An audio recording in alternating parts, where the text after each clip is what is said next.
لیکن میں صرف چند چیزوں پہ جو آپ کا توجہ مبذول کرانا چاہتا ہوں وہ یہ کہ نمبر 1، پاکستان نے تمام تجربے کیے اور سب میں ناکام ہو گیا.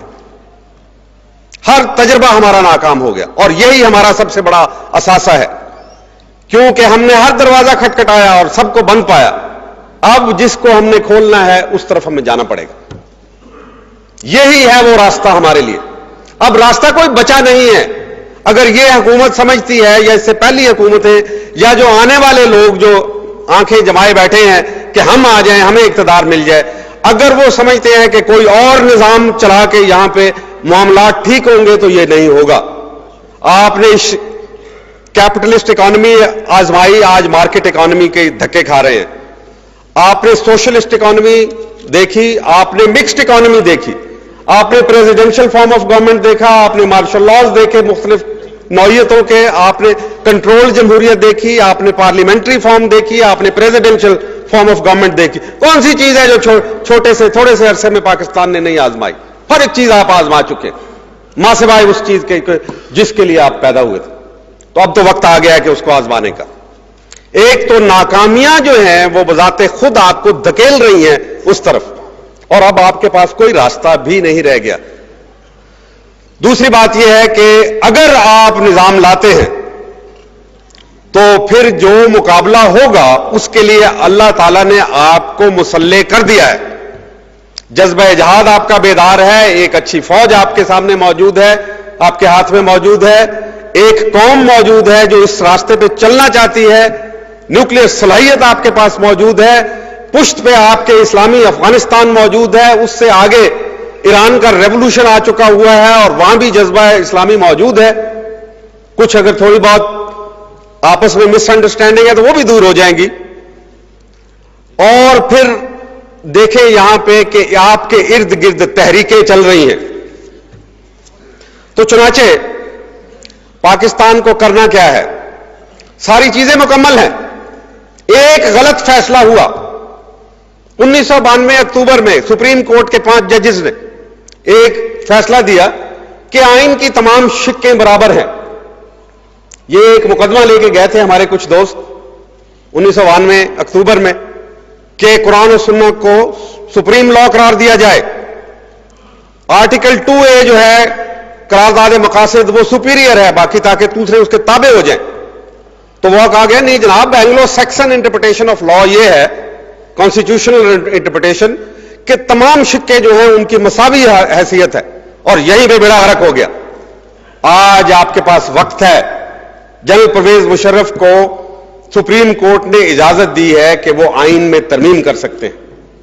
یہ ترمیم وہ جو کریں گے وہ ہمارے خلاف بھی ہو سکتی ہے خدا نخواستہ، اور ہمارے حق میں بھی ہو سکتی ہے، صرف اگر وہ آرٹیکل 227 میں جہاں کہا گیا کہ قانون کیا ہوتا ہے، کہیں کہ قانون وہ ہے جو قرآن و سنت میں دیا ہوا ہے، پیریڈ. اس کے بعد سب کچھ قائم ہو جائے گا، خلافت بھی قائم ہو جائے گی. یہ ایک ایسی شفٹ ہوگی جیسے رڈر کی ایک شفٹ سے ایک جہاز اپنی منزل دوسری طرف بدل لیتا ہے، اگر صرف یہ کر لے. لیکن اس کے لیے ضروری کیا ہے کہ تمام قوم کی طرف سے اور بالخصوص علماء دین کی طرف سے اپنے تعصبات چھوڑتے ہوئے یہ ڈیمانڈ آج ان کے سامنے پیش کی جائے. اور ان کے پاس بھی کوئی راستہ نہیں ہے. عنقریب ان کو پتہ چلے گا کہ اگر ان کو قوم کی تائید اور حمایت کی ضرورت ہے، ورنہ یہ فوج بھی خدا نخواستہ اس کا شکار ہو جائے گی، کیونکہ یہ قوم جو ہے وہ کہیں ایسا نہ ہو کہ اپنی فوج کے سامنے اٹھ کھڑی ہو. یہ بہت بڑا المیہ ہوگا، ہمارا سارا کام جو ہے وہ تباہ اور ملیا میٹ ہو جائے گا. اس سے بچانے کے لیے ضروری ہے کہ آج وہ آئین کی شق نمبر 227 میں ترمیم کر کے ایک جملہ صرف کر دے کہ قرآن اینڈ سنہ is our supreme law. That's the end of it. یہ بڑا نادر موقع ہے جناب، اس کو مس نہ کیجئے. ڈاکٹر صاحب اور آپ کے جو دیگر اصحاب موجود ہیں، پلیز، یہ بہت نادر موقع ہے. لمبی چوڑی باتوں میں نہیں جانے کی ضرورت، اور اس کے آخر میں چند باتیں جو میں کہنا چاہتا ہوں، پہلے بھی کہتا رہا ہوں، ڈاکٹر صاحب کے فورم سے بھی کہتا رہا ہوں. اتحاد قائم کریں.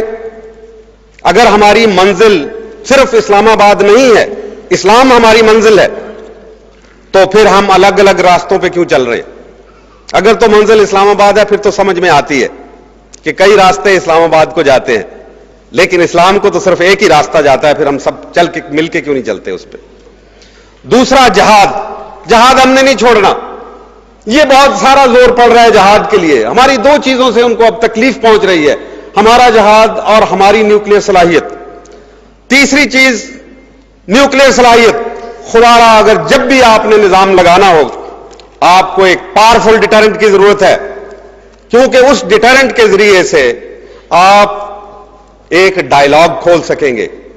میری اسٹریٹجی جو میں نے ورک آؤٹ کی ہے وہ ہے ڈیفائنس، ڈیٹرنس اینڈ ڈائلاگ. ان کے ناجائز مطالبات کو انکار کر دے، مزاحمت کریں اس کی، چاہے وہ IMF ورلڈ بینک کے ہوں، چاہے NGOs کو ہمارے اوپر نافذ کرنے کے ہوں، چاہے افغانستان کے اوپر پابندیاں لگانے کے ہوں، چاہے آج ہی کل یورپین امبیسڈرز کا بیان آیا ہوا تھا جو رپورٹیں بھیجی ہیں کہ یہاں پہ مذہبی قوتوں کے خلاف حکومت نرم رویہ ترک کر دے اور اس کے اوپر ان پہ چڑھ دوڑے، مدرسوں کے خلاف ہو یا کسی اور کے، مزاحمت کریں اس کی. یہ ناجائز مطالبات ہیں. نمبر 2 ڈیٹرنس، جہاد کی شکل میں، متحد قوم کی شکل میں اور نیوکلیئر صلاحیت کی شکل میں. یہ ہمارا ڈیٹرنٹ موجود ہونا چاہیے کہ تم اگر ہاتھ لگاؤ گے تو پھر نتائج بھی تم اس کے بھگتو گے. اور آخری بات یہ ہے کہ ہم تو ان کے ساتھ ڈائلاگ چاہتے ہیں، مکالمہ چاہتے ہیں. یہودیت اور صہیونیت کے ساتھ، عیسائیت کے ساتھ ہمارا ٹکراؤ نہیں ہے. ہم تہذیبوں کا ٹکراؤ نہیں چاہتے، ہم تہذیبوں کا ملاپ چاہتے ہیں. اسلام ملانے والی چیز ہے، تقسیم کرنے والی چیز نہیں ہے.